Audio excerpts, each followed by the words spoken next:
চুমুকে। সুপ্রিয় দর্শক, আজ আমাদের মাঝে উপস্থিত রয়েছেন বাংলাদেশ কুংফু অ্যাসোসিয়েশনের সাধারণ সম্পাদক মোহাম্মদ অলিউর রহমান। শুভ সকাল, কেমন আছেন? শুভ সকাল, ভালো আছি। আপনি ভালো আছেন? ভালো আছি, ধন্যবাদ আপনাকে। 2023 সালে কুংফু অ্যাসোসিয়েশনের সাধারণ সম্পাদক ছিলেন এবং দীর্ঘ সময় আপনি এই পদে ছিলেন না। 2026 সালে পুনরায় সাধারণ সম্পাদক হয়েছেন। ঘটনাটা কি এবং কি বিষয় হয়েছিল? জি, আমি বাংলাদেশ কুংফু বাংলাদেশে আসলে একটি প্রাচীন খেলা, বাট বাংলাদেশে এটি চাইনিজ একটি খেলা। তো Chinese martial art, kung fu traditional martial art. তো বাংলাদেশে এখন এই কুংফু বা চাইনিজ মার্শাল আর্টটি উশু ফেডারেশনের আন্ডারে পরিচালিত হচ্ছে। বাংলাদেশ উশু ফেডারেশন নামে একটি ফেডারেশন আছে, তার আন্ডারেই একটি বাংলাদেশ কুংফু অ্যাসোসিয়েশন গঠিত হয়েছিল এবং বাংলাদেশের সকল ক্লাবকে সমন্বয় করে তারপরে একটি কমিটি গঠন হয়েছিল। সেখানে সর্বসম্মতভাবে আমাকে সাধারণ সম্পাদক করা হয়েছিল। অনেকগুলো টুর্নামেন্ট করেছিলাম সফলভাবে। পরবর্তীতে একটি দলীয়করণের মাধ্যমে আমাকে সেখান থেকে বাদ দেওয়া হয়েছিল। তো দীর্ঘদিন পরে 24-এর পরে দেশের প্রেক্ষাপট পরিবর্তন হয়েছে, আমরা আবার কাজ করার সুযোগ পেয়েছি ফেডারেশনে। এখন আবার যে নবগঠিত কমিটি হয়েছে সেখানে আবার সাধারণ সম্পাদক হয়েছে। অবশ্যই ভালো লাগছে, নিজের ভালো লাগার জায়গাটা আবার ফিরে পেয়েছি। বাহ, খুব ভালো।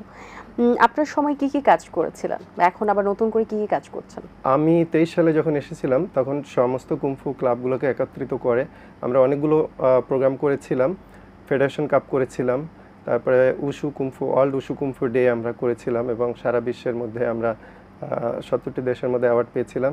আবার যখন দায়িত্বে এসেছি তখন বাংলাদেশের কুংফু ক্লাবগুলোকে একত্রিত করে আমরা গত 25শে এপ্রিল একটি কোচেস ট্রেনিং করেছি সফলভাবে।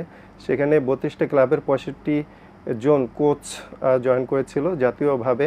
এবং আমরা যেটা করেছি যে বাংলাদেশের কুংফু ক্লাবগুলো বিভিন্ন ধরনের সিলেবাস নিয়ে কাজ করে, যেটা আন্তর্জাতিক সিলেবাসের মধ্যে অনেকে নাই। আমরা একটি আন্তর্জাতিক মানের একটি সিলেবাস করেছি এবং ওই সিলেবাসের উপরেই আমরা কোচেস ট্রেনিং করেছি।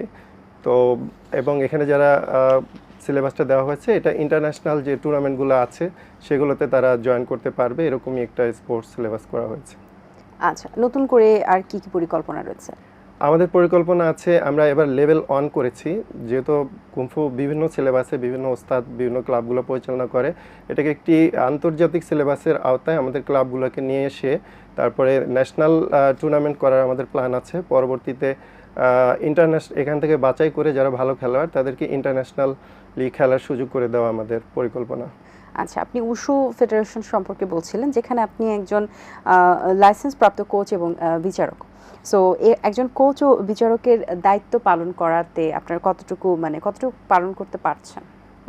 গত 24 সালে যে দেশের প্রেক্ষাপটে একটি চেঞ্জ এসেছে, তারপরে দীর্ঘদিন আমরা ছিলাম না, আমরা আবার আসার সুযোগ পেয়েছি এবং বাংলাদেশ উশু ফেডারেশনের যারা কমিটিতে এসেছেন তারা আন্তর্জাতিক মানের জাজ তৈরি করার একটি প্রক্রিয়া নিয়েছিল। সেখানে আমরা ট্রেনিং করেছিলাম এবং পরীক্ষার মাধ্যমে আমরা জাতীয় পর্যায়ে জাজ সিলেক্ট হয়েছি। এরপরে যে প্রোগ্রামগুলো আমাদের জাতীয় পর্যায়ে যে টুর্নামেন্টগুলো হয় সেখানে আমরা বিচারক হিসেবে দায়িত্ব পালন করছি এবং বিভিন্ন রুট লেভেল থেকে বিভিন্ন ধরনের খেলোয়াড় উঠে আসছে এই টুর্নামেন্টের মাধ্যমে। ইতিমধ্যে আমাদের দেশের থেকে বিদেশেও খেলার সুযোগ এসেছিল। সেখানে ইসলামী সলিডারিটি গেমস হয়েছিল সৌদি আরবে, সেখানে আমাদের দেশের শিখা খাতুন নামে একজন খেলোয়াড় পদক পেয়েছিল। তো এভাবেই আমাদের দেশের ভালো ভালো খেলোয়াড়দেরকে আমরা তৈরি করার চেষ্টা করছি এবং তাদেরকে ইন্টারন্যাশনাল পর্যায়ে নিয়ে যাওয়ার চেষ্টা করছি। আচ্ছা, আপনার পরিচালনায় অনেকগুলো ক্লাব রয়েছে, কোথায় ক্লাবগুলো এবং আমি একজন আইটি প্রফেশনাল এবং আমি জাতীয়তাবাদী দলের যে সাইবার দল আছে সেটার সেন্ট্রাল কমিটির সিনিয়র ভাইস প্রেসিডেন্ট হিসেবে দায়িত্ব পালন করছি। আইটি পেশার পাশাপাশি আমি যে মার্শাল আর্টটাকে ভালোবাসি, স্টুডেন্ট লাইফে শিখেছিলাম এবং এটাকে প্রচারণায় আমি সহযোগিতা করছি। সেই হিসেবে অনেকগুলো ইংলিশ মিডিয়াম স্কুল এবং বাংলা মিডিয়াম স্কুলে আমি ট্রেনিংগুলো করাই। আমাদের দেশের ছেলেমেয়েরা সেলফ ডিফেন্স শিখছে এবং এটাকে স্পোর্টস হিসেবেও নিতে পারছে। আমার গুলশান, উত্তরা এবং মিরপুরে বিভিন্ন স্কুলে আমার ক্লাব আছে। আচ্ছা, আপনার ক্লাব থেকে জাতীয় পর্যায়ে কোন পদক রয়েছে কিনা? জি, আমার ইতিমধ্যে অনেকগুলো টুর্নামেন্টে আমাদের খেলোয়াড় আমার ছাত্রছাত্রীরা জয়েন করেছে এবং তারা অনেকগুলো ফেডারেশন কাপে তারা থার্ড হয়েছিল পদক পেয়েছিল, ব্রোঞ্জ পদক পেয়েছিল, এবং কিছুদিন আগে ইয়ুথ টুর্নামেন্ট হয়েছিল, সেখানেও তারা পদক পেয়েছিল। বাহ, খুব ভালো অর্জন আমাদের জন্য, দেশের জন্য। নতুন করে 2026-এর প্রোগ্রামে কোচ এবং বিচারক হিসেবে আপনি দায়িত্ব পালন করেছেন, কেমন ছিল অভিজ্ঞতা? জি জি, অনেক ভালো। এটা নতুন আমাদের দেশের যে তারেক রহমান প্রধানমন্ত্রী আমাদের যে খেলাধুলা নিয়ে অনেকগুলো উদ্যোগ নিয়েছে, এবং আমাদের মন্ত্রী আমিনুল হক ভাই অনেকগুলো উদ্যোগ নিয়েছেন, কাজ করছেন। এর একটি অন্যতম আমাদের ইশতেহারে ছিল যে খেলাধুলা নিয়ে তারা প্রোগ্রাম করবে। নতুন করেই আমাদের জন্য একটি আশীর্বাদ হিসেবে এসেছে, কেননা রুট লেভেল থেকে খেলাধুলার জন্য আমরা খেলোয়াড় উঠে নিয়ে আসতে পারছি। আমি প্রথমে মিরপুর থানার দায়িত্বে ছিলাম, যেহেতু আমি মিরপুর থাকি। সেখানে বিভিন্ন স্কুল কলেজ মাদ্রাসার ছেলেমেয়েরা জয়েন করেছিল। পরবর্তীতে থানা লেভেল থেকে তারা জেলা পর্যায়ে খেলার সুযোগ পেয়েছিল, সেটাও জেলা পর্যায়ে খেলাটাও হয়েছে। সেখান থেকেও অনেক ভালো খেলোয়াড় আমরা পেয়েছি। এরপরে বিভাগীয় পর্যায়ে হবে, আশা করি আগামী 20 তারিখে আমাদের ঢাকা বিভাগীয় পর্যায়ে খেলা আছে, ভালো করবে আমাদের ছেলেমেয়েরা। অবশ্যই আমরা সেটাই প্রত্যাশা করি। সরকারের এবার ক্রীড়া যে ভাতা ছিল সেটা নিয়ে কিছু বলবেন? এটা আসলে খুবই যুগান্তকারী একটি সিদ্ধান্ত, কেননা যারা খেলাধুলা করে অনেকে দেখা যায় যে পড়ালেখায় দুর্বল থাকে, তাদের পরিবার খেলাধুলার মাধ্যমে এখন আমাদের একটা স্লোগান আছে যে খেলাধুলা হবে পেশা এবং পরিবার পাবে ভরসা। তো ইতিমধ্যে আমাদের সরকার ভাতার আওতায় অনেক খেলোয়াড় নিয়ে এসেছে, এবং আমি যে ফেডারেশনে আছি, উশু ফেডারেশনের 5 জন ক্রীড়াবিদ, 2 জন মেয়ে এবং 3 জন ছেলে, তারা ভাতার অন্তর্ভুক্ত হয়েছে। এটা আমাদের ফেডারেশন একটি সাফল্য, এবং আমাদের দেশের প্রধানমন্ত্রীকে আমি এজন্য বিশেষভাবে কৃতজ্ঞতা জানাই। ওরা 1 লাখ টাকা করে ভাতা পাচ্ছে। তো অনেকেই পড়ালেখা করেও আসলে 1 লাখ টাকা ভাতা পায় না, যেটা খেলাধুলার মাধ্যমে পাচ্ছে। এটা আসলে আমাদের দেশের জন্য খুবই ভালো একটি দিক আমি মনে করি। নিঃসন্দেহে। এবং পাশাপাশি প্রধানমন্ত্রী তারেক রহমান আরেকটি জিনিস বলেছেন যে ক্লাস 4 থেকেই খেলাধুলা বাধ্যতামূলক করা হবে বা সাবজেক্ট ওয়াইজ থাকবে। তো এই ব্যাপারটা কি মনে হয় যে এটা আসলে আমার কাছে খুব ভালো লাগে। গত যে আমাদের এটা উদ্বোধনে যে উনি সিলেট গিয়েছিলেন, ওখানে আমাদের উশু ফেডারেশনেরই একজন কোচ আনোয়ার ভাই, ওনার ছেলে রিফাত, ওখানে ছোট বাচ্চা আপনারা দেখেছেন নিশ্চয়ই, ওই বাচ্চাটা আমাদেরই উশু ফেডারেশনেরই একজন কোচের বাচ্চা। এত ছোট হ্যাঁ, কুমফু করে দেখাচ্ছিল রিফাত। তো আসলে এই ছোট ছোট বাচ্চারা যে এই খেলাধুলার সুযোগ পাচ্ছে, এটা প্রধানমন্ত্রীর অবশ্যই খেলাধুলা প্রিয় একজন মানুষ, তারা খেলাধুলা পছন্দ করেন। আমার মনে হয় যে উনি এই কয়েকদিন আগে ব্যায়াম স্কুলেও গিয়েছিলেন, ওখানে বাচ্চাদের বলেছে যে খেলাধুলা করতে হবে। এটা খেলাধুলা করলে আসলে কারো পড়ালেখার কোনো ক্ষতি হয় না, পাশাপাশি একটা এক্সট্রা অভিজ্ঞতা থাকলে সেটা পেশা হিসেবে তারা নিতে পারে। তাহলে আমাদের খেলাধুলার মাধ্যমে আমাদের দেশকেও রিপ্রেজেন্ট করে ইন্টারন্যাশনালি, আমাদের দেশের পতাকাকে বিশ্ব দরবারে উন্নীত করতে পারে। আমরা আশা করি এই যদি স্কুল লেভেল থেকে খেলাধুলা শুরু হয়, তাহলে সেটা আমাদের ভালো ভালো খেলোয়াড় তৈরি হবে, যেটা বিভিন্ন দেশে আমরা দেখেছি, ব্রাজিল, আর্জেন্টিনাও ওই ছোট ছোট বাচ্চাদের থেকেই আসলে ভালো খেলোয়াড় তৈরি হয়। একদম। ক্রীড়াঙ্গন বাংলাদেশের প্রত্যেকটা স্টুডেন্টের জন্য, স্পেশালি যদি বলি প্লেগ্রাউন্ড থেকে, তাদের জন্য কতটা জরুরি এবং কেন? অবশ্যই জরুরি, কারণ আমাদের দেশে দেখা যায় যে করোনা যখন শুরু হয়, তখন আমাদের বাচ্চারা ডিভাইসের প্রতি তাদেরকে জেনে বা না জেনে আমরা তাদেরকে ডিভাইস দিচ্ছি পড়ালেখার সুবিধার জন্য। তো বাচ্চারা দেখা যায় যে এই ডিভাইসে আসক্ত হয়ে যাচ্ছে, তারা কিন্তু হেলথ সচেতন না।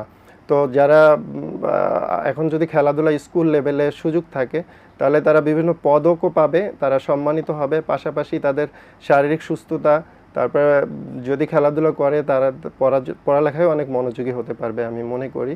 তো অবশ্যই স্কুল পর্যায় থেকেই খেলাধুলাটা যে শুরু হয়েছে, এটা একটা ভালো দিক। এবার একটু আপনার ব্যক্তি জীবন নিয়ে জানতে চাই, পড়াশোনা কোথায় হয়েছে, ছোটবেলা কোথায় কেটেছে? আমি খুলনা বাগেরহাটে আমার জন্ম। পরবর্তীতে খুলনা শহরে আমি এসএসসি পর্যন্ত পড়ালেখা করেছি, তারপর থেকে ঢাকায় ইন্টারমিডিয়েট এবং অনার্স মাস্টার্স ঢাকা থেকেই করেছি। অ্যাকচুয়ালি আমি একজন আইটি প্রফেশনাল, সফটওয়্যার ডেভেলপমেন্টেও আমি কাজ করছি, আমার নিজের একটা আইটি প্রতিষ্ঠান আছে। পাশাপাশি আমি এই মার্শাল আর্ট যেহেতু শিখেছিলাম, ভালো লাগে, এটা নিয়ে কাজ করছি, এবং আমি রোবোটিক্স এবং অলিম্পিয়াড নিয়েও কাজ করছি, কোডিং ইনস্টিটিউট আছে। তো এই আর কি, পেশা হিসেবে আমার আইটি পেশা, পাশাপাশি আমি খেলাধুলাকে ভালোবাসি এবং ফেডারেশনের সাথেও যুক্ত আছি। আচ্ছা, যেহেতু আপনি রোবোটিক্স সেক্টরেও কাজ করেছেন, একটু জানতে চাই যে খেলার মাঠে কিংবা খেলার সেক্টরে আগামীতে রোবটরা কতটা কার্যকরী হতে পারে? এটা কয়েকদিন আগেই মোজা লিমিটেড নামে একটি কোম্পানি, আমাদের বন্ধুরাই নিয়ে এসেছে বাংলাদেশে। ওই রোবটের সাথে আমি ওখানে গিয়েছিলাম, দেখলাম যে রোবটকে কমান্ড করার সাথে সাথে রোবট যেভাবে বিভিন্ন লেসন নিয়ে প্রশিক্ষণ দিচ্ছে, পাশাপাশি সে যখন কুমফু ট্রেনিং বললো, সে কুমফু আর্ট দিল, দেখালো।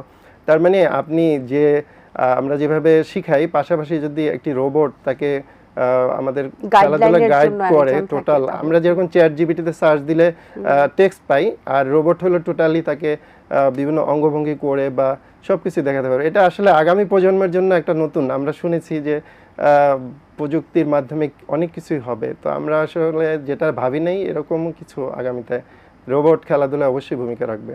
প্যারেন্টসরা বেশ সচেতন এবং তারা তাদের নিজের সন্তানদেরকেই খেলার মাঠে দিতে চান, তারা চান যে তাদের সন্তানরা খেলুক। এছাড়া কি আর কোনো এরকম আপনি কোনো কিছু দেখেছেন যে এখনো কোনো সীমাবদ্ধতা আছে কিনা, বা যদি থাকে তাহলে আপনার অভিভাবকদের উদ্দেশ্যে কিছু বলার আছে কিনা? আমি একজন বাবা, আমার এক ছেলে এক মেয়ে। আমি আমার জায়গা থেকেই বলবো যে আসলে আগে যেরকম আমরা গ্রামে বড় হয়েছি, আমাদের যে সুযোগ সুবিধাগুলো ছিল এখন নাই। এখন বাচ্চাদেরকে যে কোনো বাবা মা একা ছাড়বে না কোথাও, সেরকম সিকিউরড প্লেস ছাড়া কোথাও তার বাচ্চাকে দিবে না।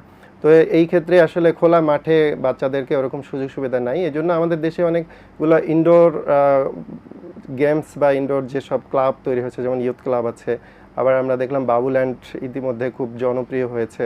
তো এই ধরনের ইনডোর যদি সুযোগ সুবিধা থাকে তাহলে মনে হয় বাবা মা এখানে দিবে। তবে আসলে খেলাধুলাটা মাঠেই করা উচিত, কিন্তু সরকার বলেছে যে আমাদের যে মাঠগুলো আছে এগুলোকে বাচ্চাদের জন্য উন্মুক্ত করে দিবে। কিন্তু আমি দেখেছি যে আমাদের বিভিন্ন শিক্ষা প্রতিষ্ঠানের সাধারণত মাঠগুলো থাকে, সেগুলো সবসময় তালা মারা থাকে, কখনই স্কুল টাইম বা কলেজ টাইম ছাড়া ওগুলো বন্ধ থাকে। আমরা আশা করব, সরকারের কাছে অনুরোধ থাকবে যে এই মাঠগুলো বাচ্চাদের জন্য উন্মুক্ত করা হোক এবং বাচ্চারা খেলাধুলার সুযোগ পাক। মাঠে গিয়ে, আমার মনে হয় যে ইনডোরে না, মাঠে গিয়ে খেলাধুলা করা উচিত। জি, অসংখ্য ধন্যবাদ আপনাকে, ভালো লেগেছে কথা বলে, অনেক কিছু ধন্যবাদ জানতে পারলাম। আপনাকে, ভালো শুভকামনা রইল। ধন্যবাদ আপু, আসসালামু আলাইকুম। দর্শক, আশা করছি আয়োজন ভালো লেগেছে। আজ এই পর্যন্ত, দেখা হবে আগামী পর্বে নতুন কারোর সঙ্গে। সেই পর্যন্ত ভালো থাকবেন, সুস্থ থাকবেন, এটিএন বাংলার সাথেই থাকবেন। সকলকে আল্লাহ হাফেজ। দিন আসে দিন যায়, সময়টা চলে যায়, তবু আছি এই বেশ ভালো। জীবনটা রঙময়, যেভাবেই হওয়া চাই, নয় কভু সাদা কালো। এই আশাতে স্বপ্ন ভাসে, সুখ হাসে চোখে মুখে, চায়ের চুমুকে।